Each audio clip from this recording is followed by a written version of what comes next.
Mateus está depois de Malaquias. Está depois de Malaquias. É isso, minha Bíblia está depois de Malaquias. Porque há outras Bíblias, Malaquias não tem, quero acreditar. Mateus está depois de Malaquias, já achamos?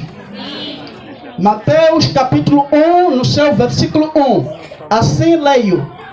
Livro da geração de Jesus Cristo, filho de Davi, filho de Abraão. Portanto, este é o texto em que vamos, esta manhã, juntos poder aprender. Eu tive imensas dificuldades enquanto estudava esse texto para extrair o tema da mensagem de hoje. Por que eu tive dificuldade? Porque dentro desse texto eu quero tirar 3 pensamentos básicos que em parte acabam funcionando como subtemas. Neste texto nós primeiro vamos tentar entender como é que podemos entender a Jesus Cristo através do passado. Este é o primeiro subtema que vamos juntos entender. O segundo é como é que Deus é fiel em cumprir as suas promessas. E terceiro vamos entender a respeito da misericórdia de Deus. Tudo isto está introduzido dentro deste texto que nós acabamos de ler.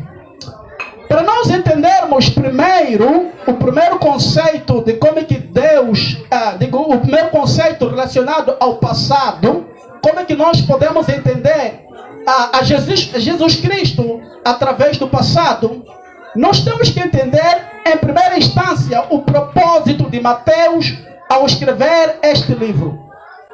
Veja que cada evangelista, cada evangelho, procura pintar uma ideia básica de Jesus Cristo. Se você pega Mateus, ele tem uma perspectiva diferente a de Marcos, a de Lucas, a de João, a respeito de Jesus Cristo. Mateus procura trazer aos seus leitores que Jesus Cristo é o Messias, é o Rei prometido. Porque naquela época os judeus, devido à escravidão que eles estavam inseridos pelos romanos, esperavam de uma forma ansiosa a vinda de um Messias que poderia libertá-los.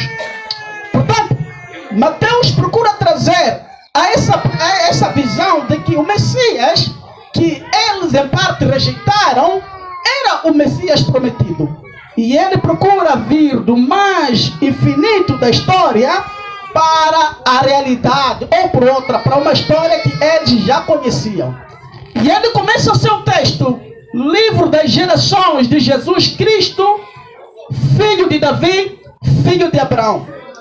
Davi e Abraão são expoentes do Antigo Testamento. São figuras do passado. São figuras do Antigo Testamento. Portanto, quando Mateus começa a dizer livro das gerações de Jesus Cristo, filho de Davi, filho de Abraão, na primeira instância Mateus quer nos levar ao passado.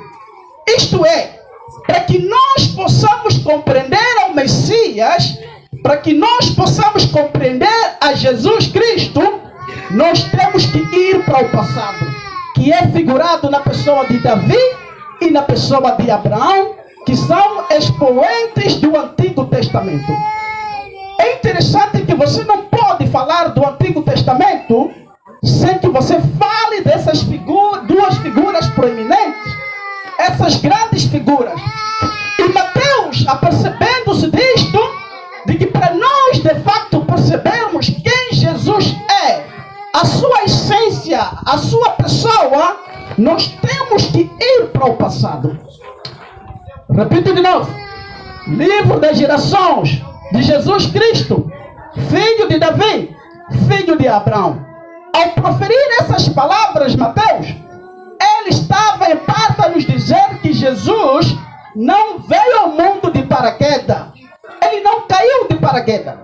Ele não surgiu num vazio da história. Jesus tem uma história e para podermos compreendê-lo, nós temos que ir no passado. É interessante que nós estamos numa geração de muitos avanços tecnológicos e esta geração, muitas das vezes, ela perde de vista o que nós podemos aprender com o passado. É interessante, um dia alguém contou uma história. Ele contava uma história lá no céu. Diz que um dia o anjo estava a passear, estava a mostrar as casas das pessoas de acordo com as gerações. Enquanto ele passava numa zona onde tinha casa de pessoas da geração A, conversavam normalmente, a conversa era picante. E muitas gargalhadas ali soavam. Daí ia mostrando a segunda geração, a terceira geração, a quarta geração, a quinta geração, a sexta. No entanto, quando chegou num período em que, numa zona em que tinha a nossa geração, o anjo disse: silêncio. Ninguém pode falar nada. Porque aqui vivem pessoas da última geração. Pessoas da geração de tecnologia. Pessoas da geração em que a ciência esteve avançada. Portanto, houve um silêncio total naquele momento em reverência às pessoas vindo da última geração. Se nós formos a perceber, esta história, em parte, tem uma mensagem básica. Sobretudo nós da última geração, é assim como nós nos sentimos reverenciados. Nós não temos em conta o passado. Pensamos que o passado não pode nos trazer nada. Muitas das vezes perdemos de vista as belezas que o passado pode nos ajudar hoje. Quando Mateus aqui aparece a dizer que nós temos que reparar para o passado, ele está a dizer que existe uma história quando o surgimento de Jesus. Nós não podemos perceber Jesus sem que nós possamos ir para o passado, sem que nós possamos destrinçar o passado, porque dela nós aprendemos muita coisa a respeito de Jesus. E hoje nós temos desprezado o passado, porque estamos no presente. Nós perdemos a consciência de que o presente ele é feito de passado. O passado, o presente e o futuro estão intrinsecamente ligados.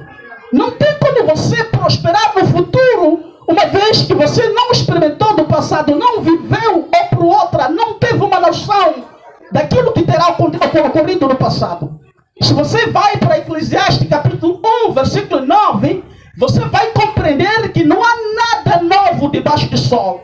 Isto é, o que nós experimentamos hoje, em parte o passado já viveu. Em parte o passado já experimentou. Queridos, se você quer ter um futuro glorioso, se você quer ter uma vida interessante no futuro, obviamente, em parte, você tem que espreitar no passado. Porque existem erros que não podem ser cometidos hoje, porque o passado está aí para nos ensinar. Algumas experiências podem ser recolhidas daquilo que ocorreu no passado, para que não possam se repetir hoje e que tenhamos um futuro glorioso. Nós hoje perdemos de vista o passado. De repente você está aqui e você diga que não, por que eu tenho que reparar para o passado? Porque quando eu reparo para o passado, somente feridas e coisas ruins que ocorreram têm havido na minha mente. De repente você está aqui e diga: eu não tenho com que se gloriar com o passado, porque eu tive um passado ruim, eu tive um passado negro, eu tive um passado miserável, eu tive um passado desprezível. Querido, você fez muito bem em vir hoje, porque o nosso segundo pensamento que vamos analisar hoje vai nos ajudar a perceber e a curar essas feridas do passado. Mas, entanto, aqui Mateus, ele enfatiza de que se nós queremos entender a Jesus Cristo, mesmo que nós tenhamos um passado distorcido, mesmo que nós tenhamos um passado minúsculo, nós temos que enfrentá-lo. Nós temos que enfrentar os medos do passado. Nós temos que enfrentar as traumas do passado. de modo que nós possamos ter um presente agradável e um futuro glorioso. Se nós estarmos a fugir do passado, o passado sempre vai nos seguir, sempre vai permear a nossa vida, e como resultado, nós teremos um presente deturpado e um futuro não glorioso. Livro das gerações de Jesus Cristo, filho de Davi, filho de Abraão. Se de facto você quer se encontrar com Jesus, quer conhecer quem Jesus é, quer conhecer de uma forma íntima, você tem que ir para o passado.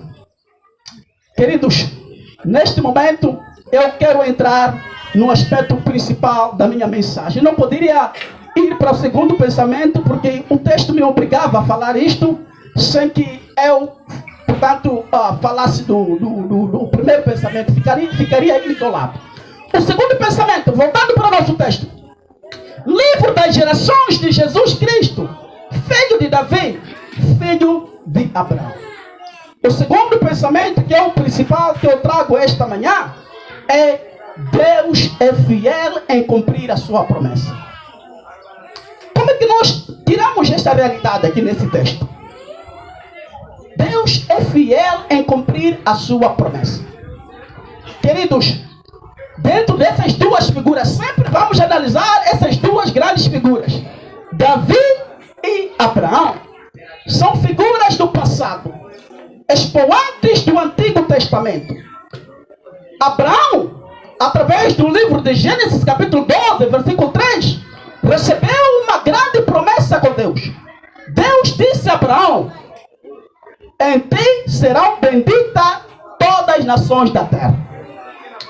É interessante que, depois de Abraão ter recebido esta promessa vindo da parte de Deus, muitos anos passaram-se. E o povo de Deus, em parte, foi levado ao cativeiro do Egito. O povo viveu lá cerca de 400 anos e 4 meses. Parecia que Deus estava isento da história, da realidade deles. Parecia que Deus havia se esquecido deste povo. O povo passou por uma servidão tão baixa e séria, que em parte, quando você repara na promessa de Deus, parece que ela havia murchada. Alguns, eu quero acreditar, perguntavam-se: como é que a promessa de Deus haveria de se cumprir nessas condições de servidão? Porque o povo egito maltratava o povo de Deus. O povo de Deus estava sendo reduzido a nada. Não havia esperança, você reparando pela condição social em que eles estavam inseridos. Parece que a promessa de Deus estava murchada. Parece que tudo que Deus falara não tinha sentido para eles. É interessante que, depois deste período, faltando alguns dias para completar os 4 meses dos 400 anos, Deus estende a sua mão sobre este povo do cativeiro do Egito. E Deus liberta o seu povo. Depois de ter libertado, passaram-se muitos anos. O povo teve que andar numa vida miserável. Ao longo do deserto, muitas cobras, muita situação adversa que atormentou o povo, que, reparando para a mensagem de esperança que Deus havia dado ao seu povo, parecia não fazer sentido, parecia não se aplicar à sua realidade. E para todo aquele que era visionário, reparando para a condição social do povo, parece que Deus tivera mentido. Mas é interessante que a história percorreu, o tempo passou, e de repente Deus um dia disse para Davi, você vai encontrar isto em 2 de Samuel, capítulo 7, versículo 13, onde Deus promete a Davi de que no seu trono não faltaria nenhum substituto. Isto é, não faltaria ninguém na casa de Davi que haveria de sentar no seu trono. Parece que nessa altura estavam já num período de prosperidade. As coisas estavam a agradar. A vida estava a ter sabor. A vida já tinha o seu real sentido. Mas de repente, quando Davi morre, entre o seu filho Salomão. Parece que a promessa de Deus estava sendo cumprida a respeito de Davi e a respeito de Abraão. Mas passado-se o tempo, quando Salomão morre, entre o seu filho, o reino de Israel fica dividido em duas grandes partes. A primeira parte, que era a parte do norte, fica com o outro rei, e a outra parte fica com o outro rei. E o mais interessante é que o outro rei que entra não era um rei da promessa, não era um rei da linhagem prometida. E ele fica com a grande porção, que são as 10 tribos. E de repente vêm os assírios. Assírios vêm, carregam as 10 tribos. Acabam com as 10 tribos. E não demorou tanto, de repente vêm os babilônicos. Quando chegam, levam as 2 tribos do norte. E de repente, Israel, toda ela estava desfeita. As 10 tribos desfeitas, as 2 tribos foram levadas ao cativo, foram levadas à Babilônia. E parecia que aquela promessa que Deus fizera a Abraão, tanto como a Davi, já não tinha sentido.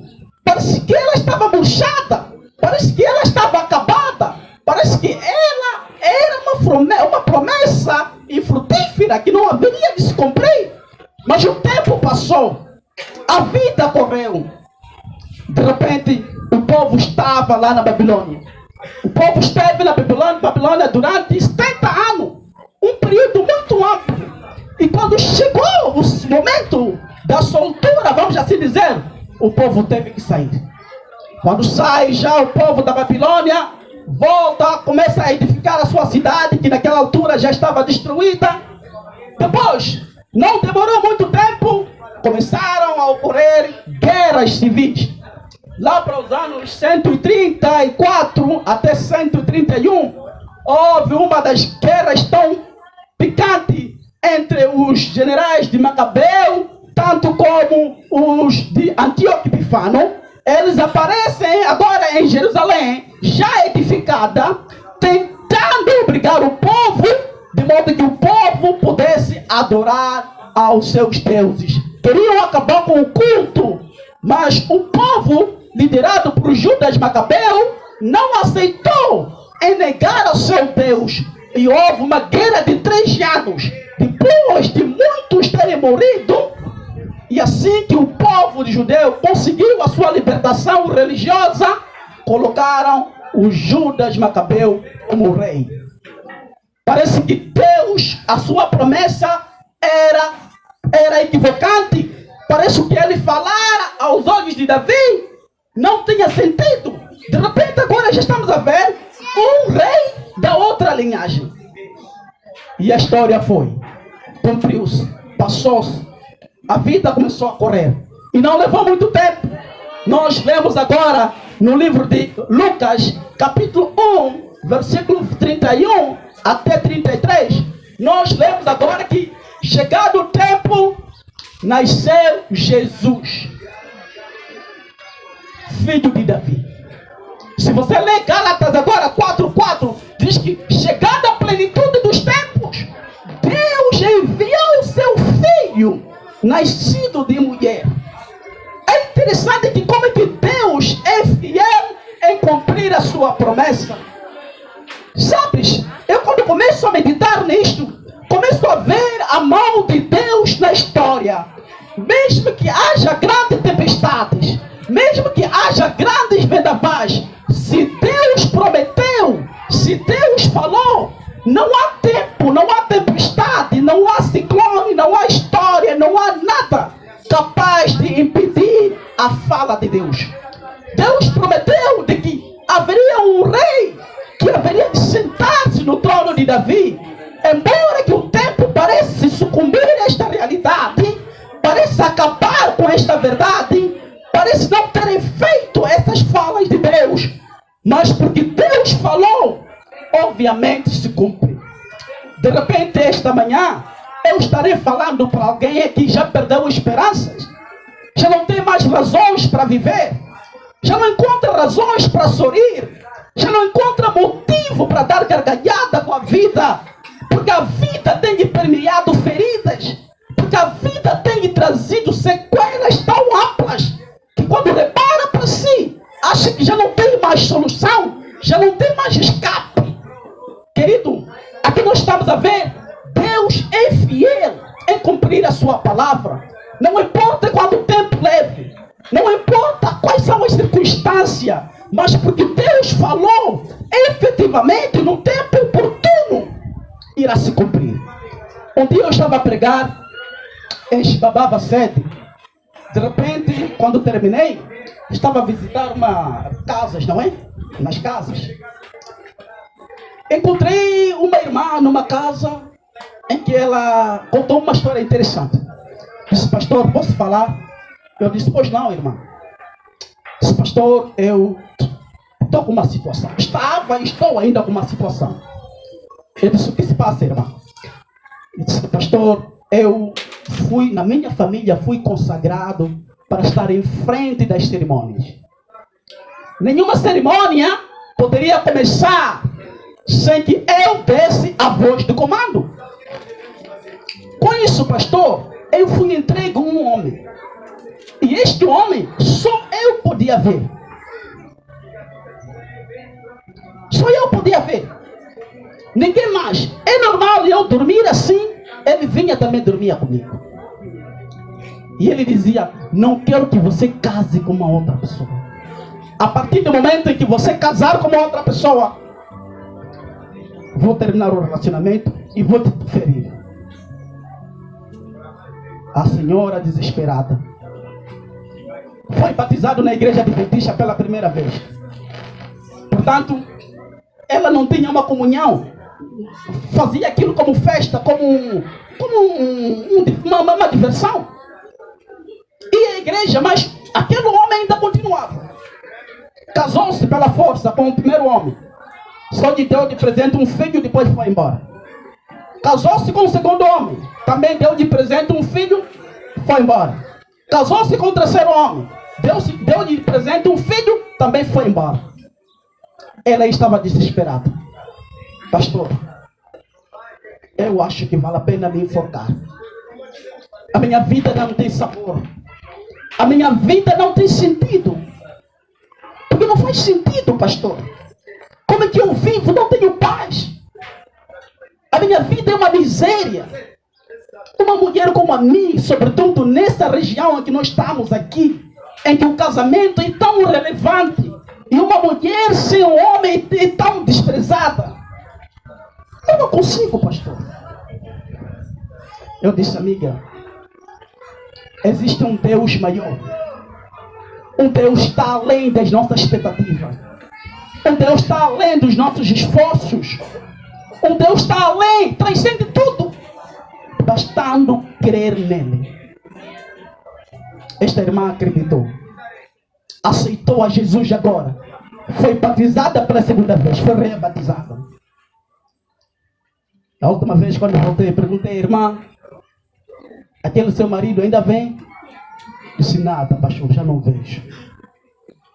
Agora eu sinto, quando eu paro, ela disse, quando eu ajoelho para orar, eu sinto, parece que estou a voar, pastor.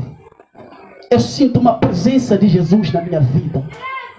Ao ponto daquele maligno não fazer parte de mim.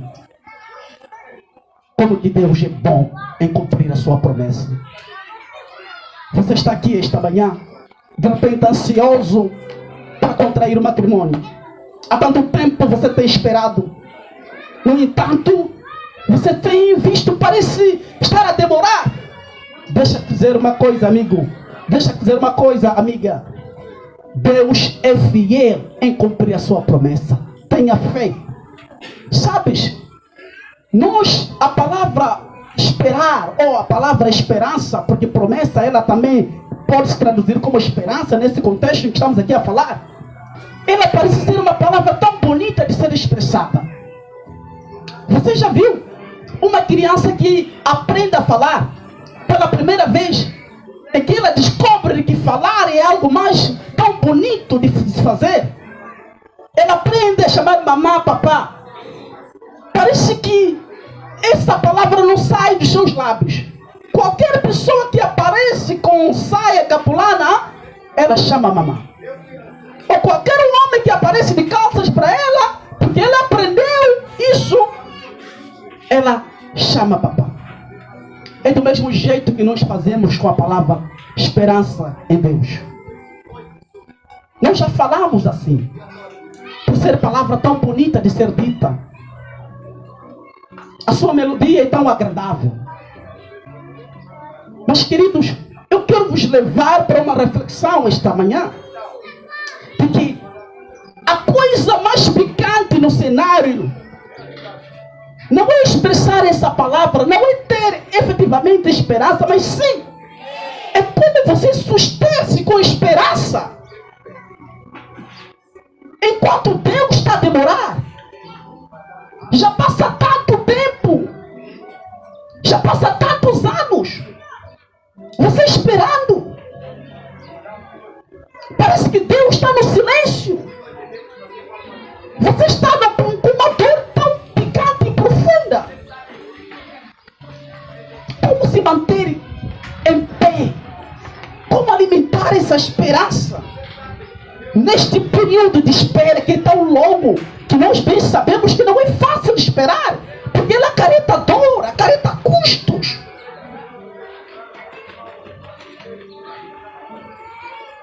É muito fácil falarmos de esperança e promessa.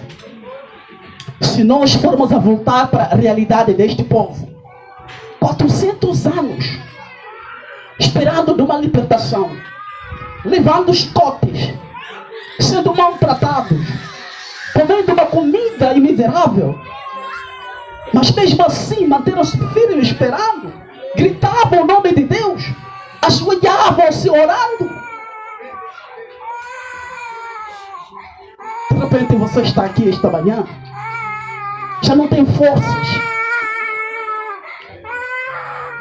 Você está tantos anos esperando com que seu marido mude de coração. Você tem orado há bastante tempo. Deus, toque este homem. No entanto, você está aqui e já perdeu a esperança. Você está aqui esta manhã, chorando por dentro. Deus, abra uma oportunidade para mim. Há tantos anos você já vem esperando. Abra uma oportunidade para mim. Veja como é que está a minha vida. Tenho orado bastante. Querido, Deus é fiel em cumprir a sua promessa. Isso pode levar tempo, sim. Leva tempo. Pode acarretar custos, sim. Acarreta custos. Pode trazer feridas, sim. Trazer feridas. Mas lembre-se, Deus é fiel em cumprir a sua promessa. Pode haver vendavais tão grandes, ondas gigantes, mas se Deus lhe prometeu, se Deus diz que isso vai ocorrer, efetivamente que no momento oportuno, no tempo certo, na ocasião fértil, irá ocorrer. Agora, a questão é, como é que você espera? Como é que você alimenta essa esperança? Como é que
comigo?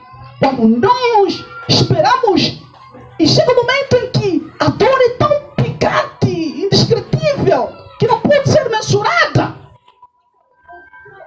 é porque Deus está quase para cumprir a sua promessa. Deus é fiel, irmão. Deus é fiel em cumprir a sua promessa. Um dia estava a pregar em Mopé.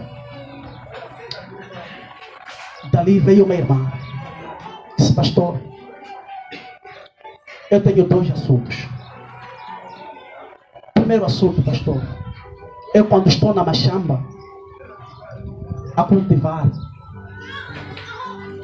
eu ouço a voz de meu pai me chamando. Às vezes eu sinto a sua mão me tocando. Mas quando eu viro para vê-lo, não vejo ninguém. Meu pai supostamente morreu. Mas como é que foi a morte dele? Caiu na moto, acidente da moto, acidente como tal, não, diz que caiu. Tendo caído, no mesmo dia começou a apodrecer o corpo, a sair verme todo o corpo. Tivemos que enterrá-lo. Mas eu sei que meu pai não morreu. É uma magia que fizeram para levá-lo. E justamente também isso aconteceu com o meu irmão. Uma morte repentina. O corpo de repente começou a apodrecer. Em alguns minutos o corpo começou a apodrecer, a sair verme. Eu sempre ouço a voz. Me chamam: pastor, eu já perdi vontade de viver. Pastor, por que eu tenho que continuar a viver? A vida para mim já não tem sabor, já não tem melodia, já não tem sintonia. A vida para mim. Eu disse: irmã, eu posso não entender a sua dor, eu posso ouvir as suas palavras, eu posso não compreender a sua dor, porque muitas das vezes é assim, nós não conseguimos entender, sentir a profundeza da dor de outrem. Podemos ouvir, mas como a dor não é nossa, nós não conseguimos senti-la na toda inteireza. O que eu tenho a te dizer, irmão? Deus é fiel em cumprir a sua promessa. Tenha fé em Deus. Eu, como pastor, é a única coisa que posso te dizer. Ore bastante. Faça jejum. Não desiste da trilha. É a única coisa que eu posso te dizer. Sabes, às vezes, sem imaginar como é que você pode salvar uma vida com simples palavras. Como é que você pode levantar o astral de uma pessoa só com meras palavras, que para nós que as falamos parece não ter significância, parece não ter impacto imediato, mas para os que as recebem oferem paz, oferem razões de continuar a viver, oferem sentido para a sua vida. De repente você está aqui, você chora por dentro. Há momentos em que você chora, mas não saem lágrimas. Você grita no seu interior. Até quando assim? Isso já tem passado tanto tempo. Querido, somente lembre-se disso. Pode não ter sentido agora para você. Deus é fiel em cumprir a sua promessa.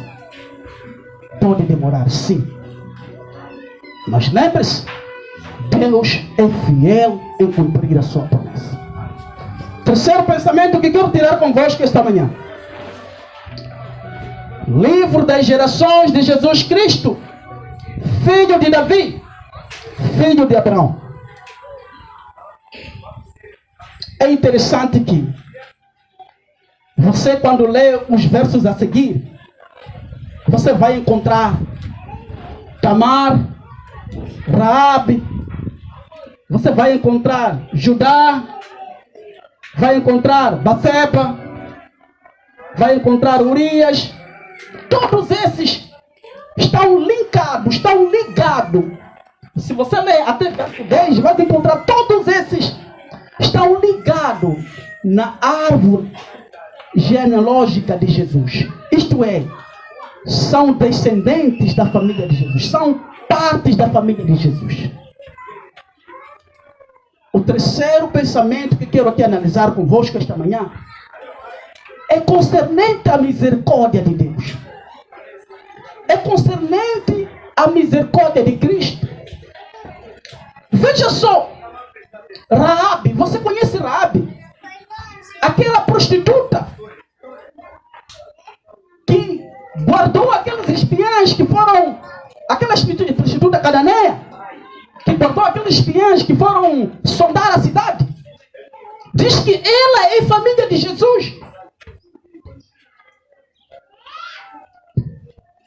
Não só, aqui fala de Batseba, a mulher de Urias, aquela que dormiu com um dos avós de Jesus, Davi.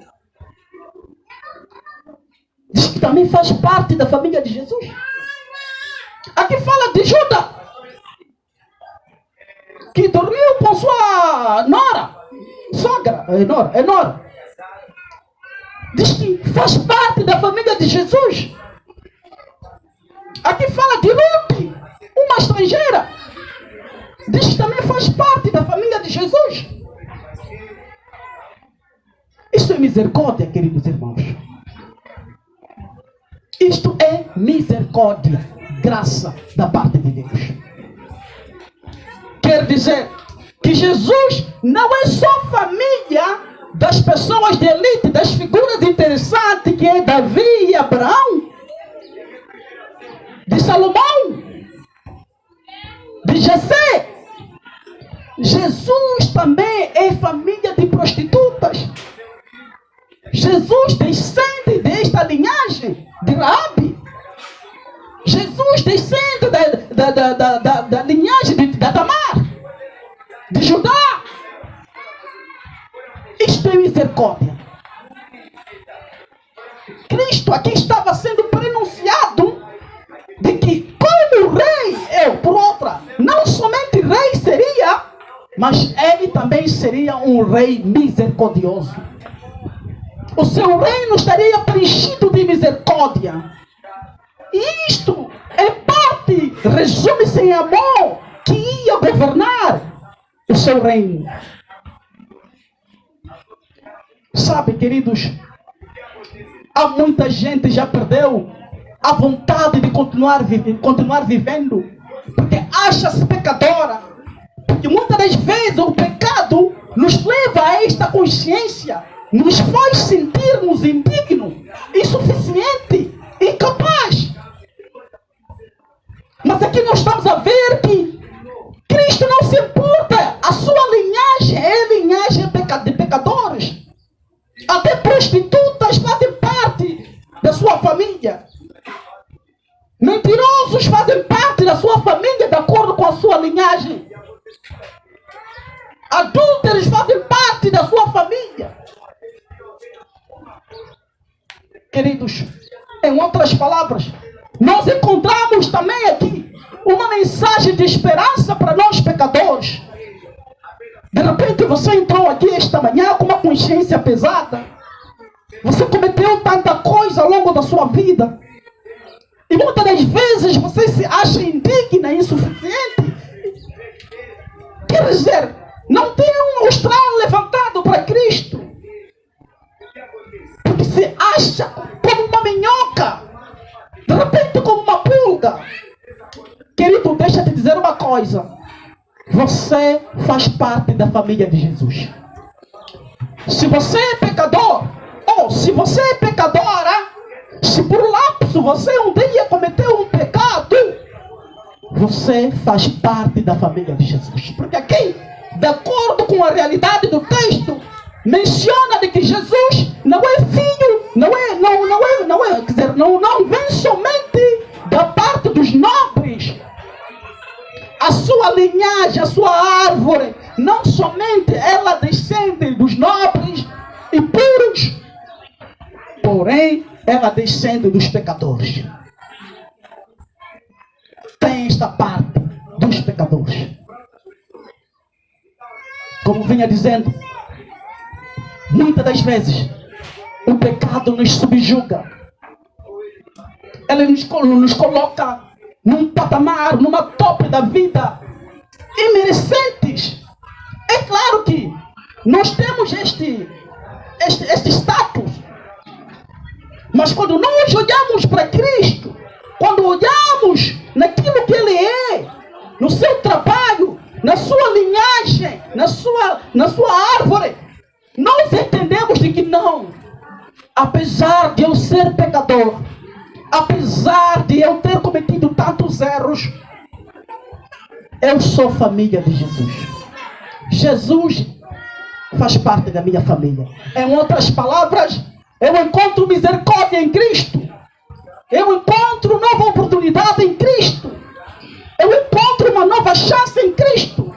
Bastando eu reconhecer. Eu pergunto a vós, o que Raabe tinha? Aqui é descrito. Para ela fazer parte do elenco familiar de Cristo. Nada. Era apenas uma prostituta. O que Judá tinha? Nada. Ruth, que era uma moabita, uma estrangeira. Como que de repente ela aparece ligada na família de Jesus? Isto é misericórdia.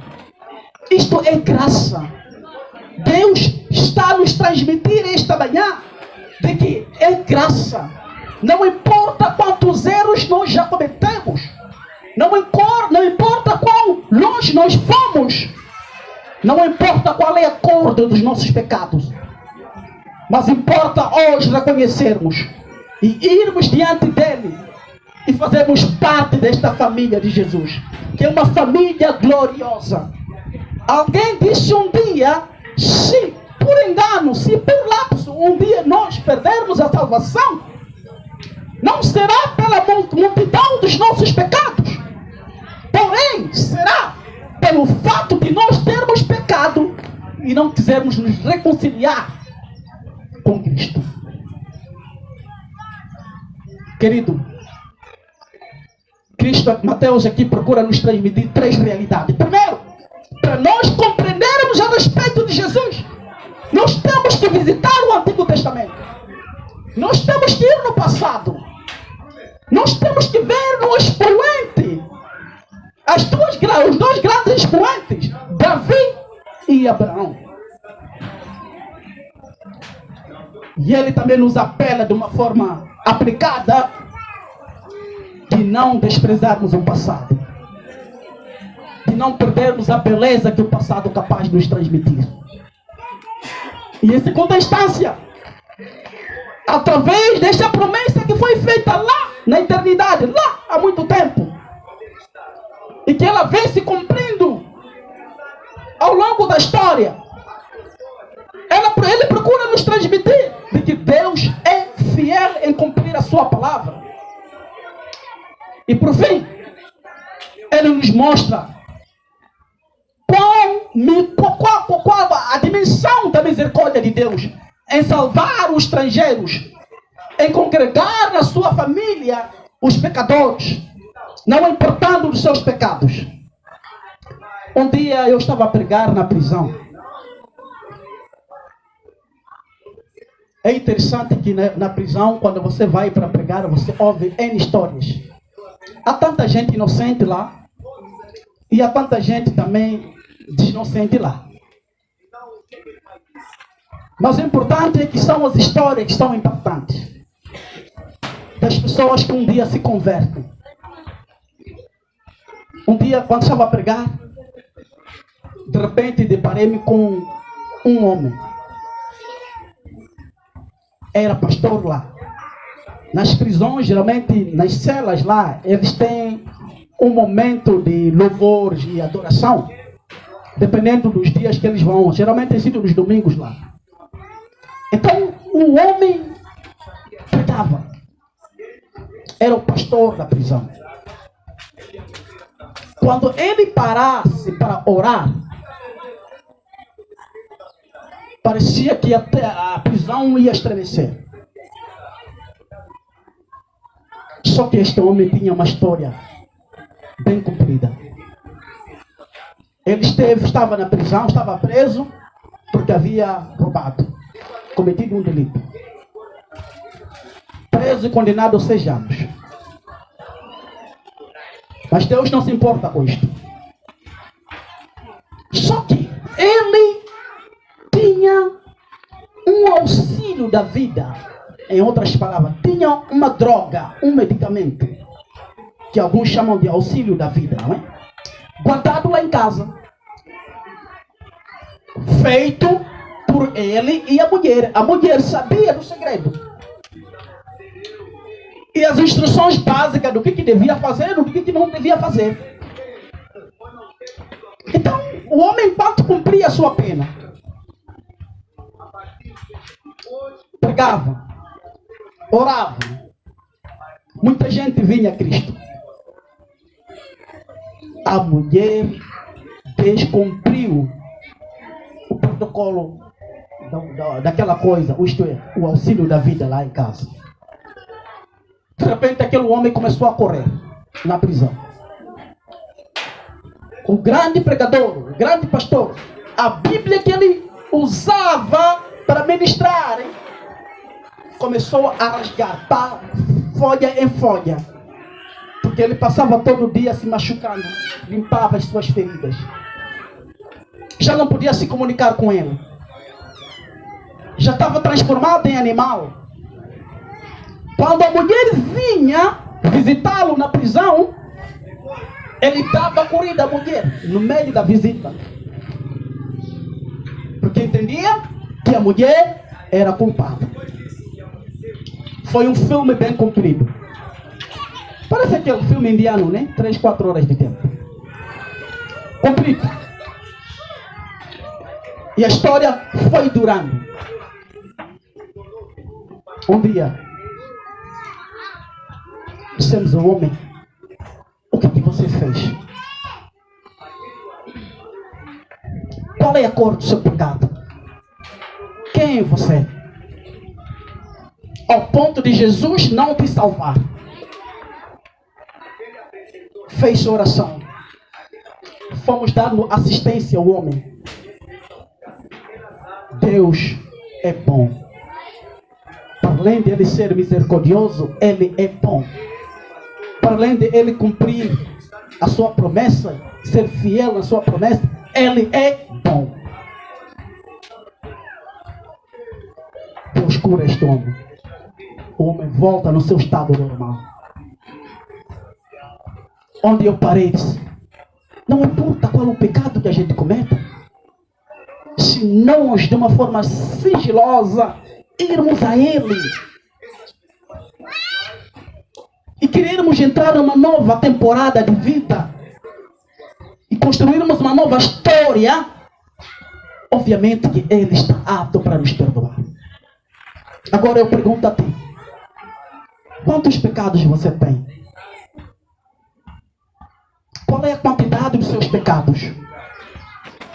Ao ponto de você não ter o mérito da parte de Deus. Como bem disse anteriormente, muitas das vezes o diabo usa isto como um trunfo para nos prender. Ele cega a nossa consciência, atormenta com esta realidade. Parece um filme que ele manda na nossa mente de que nós somos insuficientes aos olhos de Deus, de que nós somos pecadores. Aos olhos de Deus nós não temos valor. Ele procura tributar na nossa mente esta realidade. E se nós não reagirmos diante desses nuances, dessa fala dele, obviamente que nós manteremos como nós somos, fracassados. O pecado não é bom. Pior ainda, viver no pecado. Sabes? Quando nós um dia sairmos desta realidade que nós estamos e transitarmos para outra, um nível mais avançado, nós vamos parar e dizer, poxa, realmente eu estava preso. O pecado não é bom. Machuca, não somente a nós, tanto aos que nos asseiam, os que estão ao nosso redor. E por outro lado, Cristo vem aqui, sendo anunciado como um Cristo de misericórdia. Ele quer dar uma nova temporada à nossa vida. Não importando quem nós somos, o que nós fizemos, como nós fomos, qual é a nossa realidade. Um dia li um livro onde um escritor diz que esqueça o passado. Isto é, ele fala de um passado pecaminoso. Diz assim, ninguém te julgue pelo passado, porque você já não está lá. Você agora está aqui. Isto quando pode ocorrer? Se transitarmos de vida. Se de uma forma voluntária, nós dissermos que já não quero mais. Sabes? Enquanto nós estivermos inseridos nesta senda do pecado, a nossa vida vai continuar como ela é. Sem sabor. As mesmas orações que nós fazemos há 5 anos atrás são mesmas falas. E nós temos esta consciência de que estamos no pecado, porque por vezes quando nós ajoelhamos para orar, nós sentimos de que essa oração não atravessou o teto. Não é uma oração frutífera. Em poucos segundos nós perdemos o gosto de falar com Deus. Perdemos esta vontade. Estamos em pecado. Mas aqui Deus está convidando esta manhã para que nós possamos refazermos ou, por outra, renovar os nossos votos com Ele.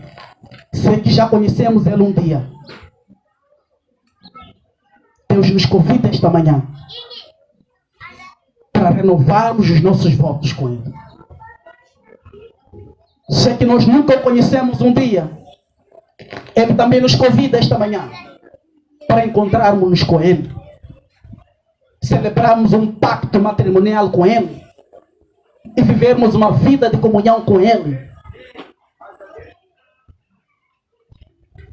Sabes, muita coisa nós só poderemos entender quando nós experimentarmos. Há muita coisa bonita que a Bíblia fala e parece fingir-se bonito apenas, parece ter lógica apenas, mas nós só iremos desfrutar a realidade dessas falas, dessas palavras, quando nós experimentamos. A prática é o único critério da verdade. Todo conhecimento, toda sabedoria, ela se comprova na prática. Portanto, ao dizer isto, eu quero lhe convidar a experimentar a realidade do Evangelho. O maior presente que a vida nos oferece, ou por outro, o maior presente que o presente nos oferece é o passado. Este é o primeiro pensamento que nós analisamos. O maior presente que o presente, a vida presente, capaz de nos oferecer é o passado. No segundo pensamento, o maior presente que a esperança pode nos oferecer é a fé em Cristo. É o segundo pensamento. O terceiro pensamento. O maior presente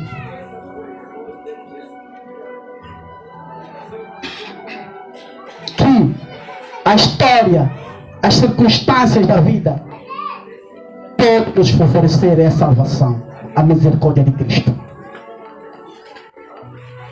Ele não se importa quantos erros eu cometi. Esta manhã eu quero fazer um convite. Aliás, 2 convites. Primeiro convite para os que nunca foram batizados. Nunca selaram um pacto matrimonial com Cristo. No entanto, hoje sentem este desejo de fazer essa escolha, de fazer esse compromisso com Cristo. Cristo,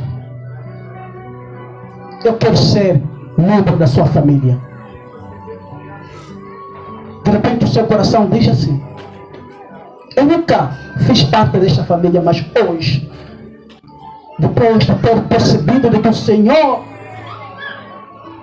é membro da minha família, eu como pecador, por favor, receba-me também. Haverá aqui alguém que nunca foi batizado? Não importa se é visita, mas que diga que hoje eu quero fazer parte da família de Jesus.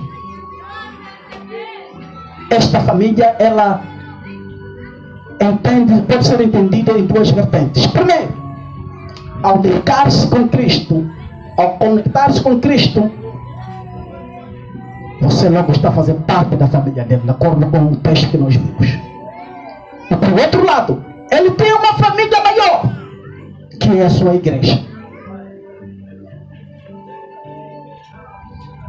Hebreus 10, 25 diz que não é bom que deixemos de congregar, como é o costume de alguns. Em outras palavras, a expressão congregar, ela vem do grego eclésia, significa igreja. Não é bom, em outras palavras, que deixemos de ir à igreja, como é o costume de alguns. Em outras traduções aparece o costume dos gentios, isto é, dos que não conhecem a Deus. Quem será a primeira pessoa? Quem será a primeira pessoa que diz: eu quero fazer parte da família de Jesus?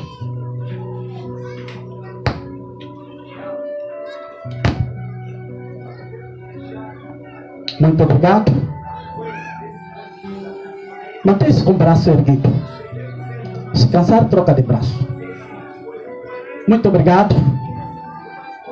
Estamos a dizer aqueles que nunca foram batizados, mas hoje estão desejosos em fazer parte da família de Jesus.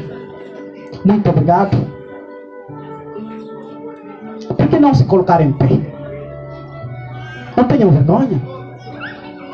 Coloque-se em pé.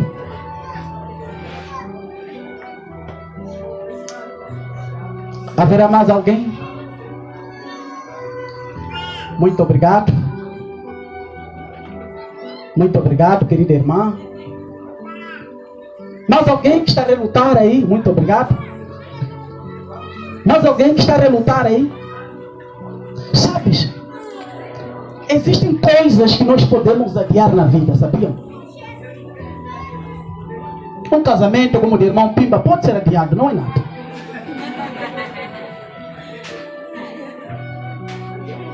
Mas quando o assunto é salvação, não pode haver espaço para adiamento. Se você um dia perder um dinheiro, não perdeu nada. Se perder um membro do seu corpo, talvez perdeu alguma coisa. Mas se você perder a salvação, obviamente que você perdeu tudo.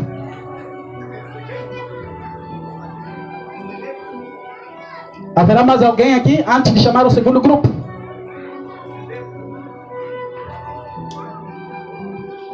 Haverá mais alguém? Não tenha medo.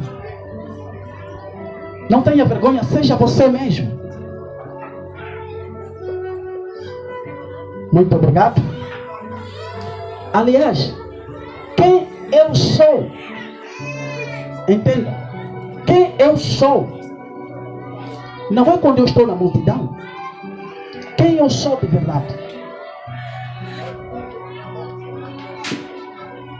Quando eu estou sozinho, em casa, sentado no silêncio da vida, aí aparece a minha realidade, as minhas frustrações, os meus fracassos, as minhas sequelas me machucando. Ali realmente aparece. Eu sei que você sabe quem você é. Eu sei que você sabe as lutas que você tem enfrentado sozinho. Seja você mesmo. Podemos fechar? Será que podemos fechar?